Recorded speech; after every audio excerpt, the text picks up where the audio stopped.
AI model को train करने का मतलब सिर्फ उसे डेटा देना नहीं है। नहीं, ये अरबों खरबों कैलकुलेशंस का एक बहुत ही पेचीदा प्रोसेस है।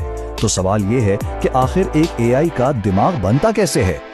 चलें इस पूरे प्रोसेस को स्टेप बाय स्टेप समझते हैं कि कैसे रॉ डेटा एक जदीद और ज़हीन एआई टूल में तब्दील होता है।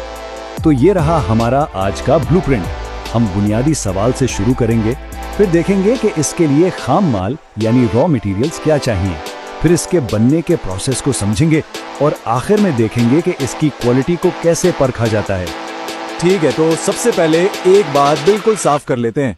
देखिए, एआई मॉडल्स इंसानों की तरह सोचते नहीं हैं। इनका सीखना असल में रियाजियाती ऑप्टिमाइजेशन पर मबनी है, जिसके जरिए उन्हें डेटा में मौजूद पैटर्न्स को पहचानने की तरबियत दी जाती है।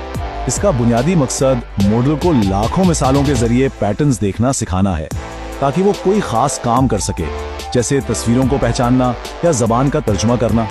आप यूं समझें जैसे कोई शख्स बहुत सारी मिसालें देखकर किसी हुनर में माहिर हो जाता है। बस ये काम मशीन कर रही है। किसी भी बड़ी इमारत को बनाने के लिए दो चीजें सबसे अहम होती हैं। एक तो आला मेयार का सामान और दूसरा एक ठोस मंसूबा या नक्शा। एआई की दुनिया में भी उसूल बिल्कुल यही है, जहां डेटा हमारा खामाल है और आर्किटेक्चर इसका नक्शा। ये सारा अमल बहुत बड़े डेटा सेट से इकट्ठा करने से शुरू होता है। यही वो बुनियाद है जिस पर मॉडल की ट्रेनिंग होती है।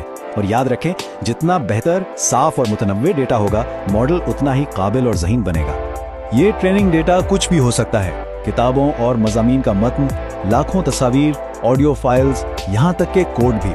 और डेटा का मेयार मॉडल की परफॉर्मेंस पर सीधा असर डालता है। अगर डेटा खराब है तो मॉडल भी अच्छा नहीं बनेगा। अच्छा, जब एक बार डेटा यानी खाम माल इकट्ठा हो जाता है तो हमें एक ब्लूप्रिंट की जरूरत होती है। एआई की जुबान में इसे मॉडल आर्किटेक्चर कहते हैं, जिसकी बुनियाद आमतौर पर एक न्यूरल नेटवर्क होता है। यही वो ढांचा है जिस पर पूरी इमारत खड़ी होती है। अब हर काम के लिए अलग ब्लूप्रिंट यानी आर्किटेक्चर होता है। जैसे CNNs तस्वीरों को समझने के लिए बेहतरीन है, वहीं आज के जो जदीद तरीन लार्ज लैंग्वेज मॉडल्स हैं वो ज्यादातर ताकतवर ट्रांसफॉर्मर आर्किटेक्चर का इस्तेमाल करते हैं। इसी ने जुबान को समझने के तरीके में इनकलाब बर्पा किया है। चलें, अब हमारे पास सामान भी है और नक्शा भी। तो अब देखते हैं तामीर का असल अमल। ये एक मुसलसल चलने वाला चक्कर है जिसे ट्रेनिंग लूप कहते हैं, और असल सीखने का काम यही होता है। ये 5 मरहलों का चक्कर है जो बार बार अरबों बार दोहराया जाता है। मॉडल डेटा की बुनियाद पर एक अंदाजा लगाता है, फिर अपनी गलती यानी लॉस को चेक करता है और फिर उस गलती को कम करने के लिए खुद को थोड़ा सा एडजस्ट करता है। ये अमल तब तक चलता रहता है जब तक मॉडल माहिर ना हो जाए। अब सवाल यह है कि ये एडजस्टमेंट होती कैसे है। इसके पीछे का जादू बैक प्रोपगेशन नामी एक टेक्निक है। ये ग्रेडियंट डिसेंट के साथ मिलकर काम करती है और मॉडल को बताती है कि उसकी गलती कितनी बड़ी थी और इसे ठीक करने के लिए किस सम्त में जाना है।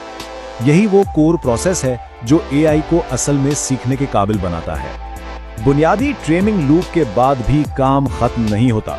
मॉडल की सलाहियतों को मजीद निखारने और किसी खास काम के लिए तैयार करने के लिए कुछ एडवांस्ड टेक्निक्स का इस्तेमाल किया जाता है। इसे यूं समझें कि प्री ट्रेनिंग एक तरह की जनरल एजुकेशन है, जिसमें मॉडल दुनिया के बारे में एक वसी इल्म हासिल करता है, जबकि फाइन ट्यूनिंग किसी खास काम के लिए स्पेशलाइजेशन करने जैसा है, जैसे कोई डॉक्टर या वकील बनने के लिए खास डिग्री हासिल करता है। फाइन ट्यूनिंग की एक बहुत अहम टेक्निक है RLHF। इसमें इंसान मॉडल के जवाबात को रैंक करते हैं, यानी अच्छे जवाब को बेहतर और बुरे जवाब को कमतर दर्जा देते हैं।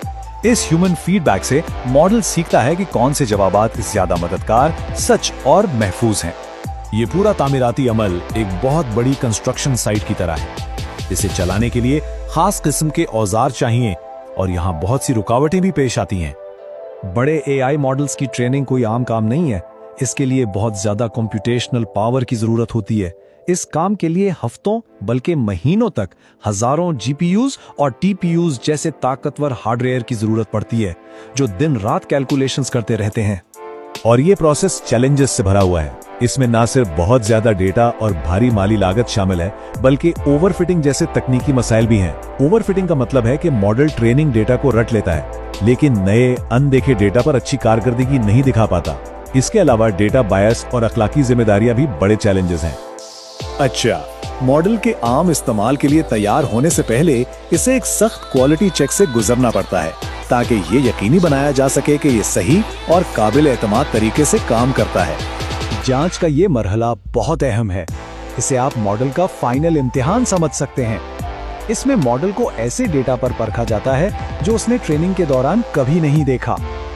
इससे ये पता चलता है कि मॉडल ने सिर्फ जवाबात याद नहीं किए, बल्कि वाकई पैटर्न्स को सीखा है और वो अपने इल्म को नई सिचुएशंस पर अप्लाई कर सकता है। तो खुलासा ये है कि ये पेचीदा नजर आने वाले निज़ाम बुनियादी तौर पर रियाजियाती टूल्स हैं, जिन्हें लाखों करोड़ों बार ऑप्टिमाइजेशन के चक्रों से गुजारकर बेहतर और काबिल बनाया गया है। ये सारा अमल हमें एक आखिरी और बहुत अहम सवाल पर छोड़ जाता है। अब जब हम जानते हैं कि टेक्नोलॉजी कैसे काम करती है, तो हमें सोचना होगा कि इसकी मुस्तकबिल की सिमत क्या होनी चाहिए और हमें इसे इंसानियत की भलाई के लिए कैसे इस्तेमाल करना चाहिए। अगर ये तज्जिया आपके लिए मददगार साबित हुआ तो मजीद एआई और टेक्नोलॉजी के बारे में जानने के लिए हमें फॉलो कीजिए। और एआई पर बाकायदा अपडेट्स हासिल करने के लिए आप व्हाट्सएप चैनल ज्वाइन कर सकते हैं। इसका लिंक बायो में मौजूद है।